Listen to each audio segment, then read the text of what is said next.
கந்தசஷ்டி சூரசம்ஹாரம் பாகம் 1. இந்த உலகில் உள்ள அனைத்து உயிர்களையும் படைத்தவரான பிரம்மதேவரின் புத்திரர்களில் ஒருவர் காசிபர்.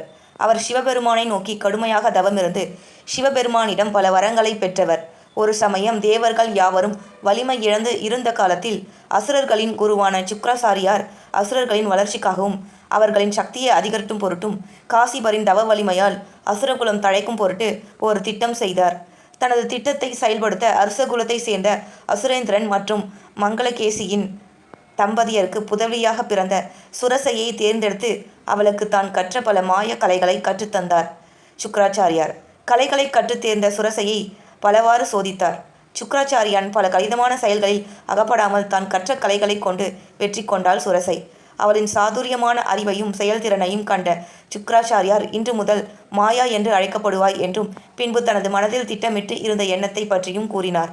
மாயாவிடம் அசுரகுல தேவர்கள் வலிமையும் அழிவுமின்றி இருக்க வேண்டும் என்பதே உன் தந்தையான அசுரேந்திரனின் ஆசையும் எண்ணமும் ஆகும்.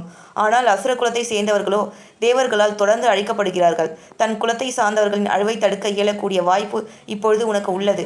நீ முயன்று அதில் வெற்றி பெற்றுவிட்டால் தேவர்களை நாம் அடக்கி நமது அதிகாரத்தையும் ஆட்சியையும் ஈரேழு உலகத்திலும் நிலைநாட்ட இயலும் என்றார். இதை கேட்டு ஆச்சரியம் மற்றும் அதே சமயம் மகிழ்ச்சியும் அடைந்த மாயா, அசுரகுலம் தழைக்க நான் என்ன செய்ய வேண்டும் குருவே என்று சுக்கிராச்சாரியிடம் கேட்டார். அதற்கு அவர் தன் மனதில் இருந்த திட்டத்தை மாயா அறிந்து கொள்ளும் விதமாக விளக்கினார். பின்பு குருநாதரின் ஆணையை ஏற்று மாயா தனது தந்தையான அசுரேந்திரனிடம் தனது குருவின் திட்டத்தை பற்றி கூற அசுரேந்திரனும் அகமகிழ்ந்து தனது மகளை வாழ்த்தி அனுப்பினார். சுக்கிராச்சாரியாரின் திட்டம் என்பது காசிபரை மாயா மயக்கி அவரின் மூலம் மிக சிறந்த வலிமை மிக்க அசுர வீரர்கள் பலரை உருவாக்க வேண்டும் என்பதாகும். மாயா தனது மாய சக்திகளால் ஒரு புதிய மாளிகையும் எழில் மிகுந்த நந்தவனத்தையும் காசிபர் இருந்த கானகத்தில் எழுப்பினார். பின்பு காசிபரின் வருகைக்காக காத்து கொண்டு இருந்தாள். அவள் எதிர்பார்த்தபடியே காசிபரும் அங்கு வந்தார். பின்பு மாயா தன் கற்ற மாய சக்திகளால் காசிபரை மயக்கினாள்.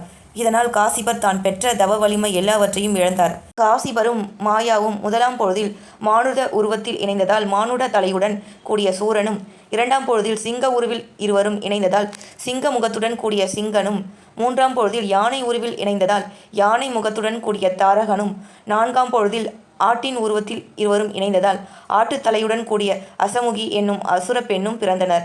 இவர்களின் இணைவின் பொழுது வெளிப்பட்ட வியர்வை மூலம் ஆயிரக்கணக்கான அசுர வீரர்கள் உருவாகினர்.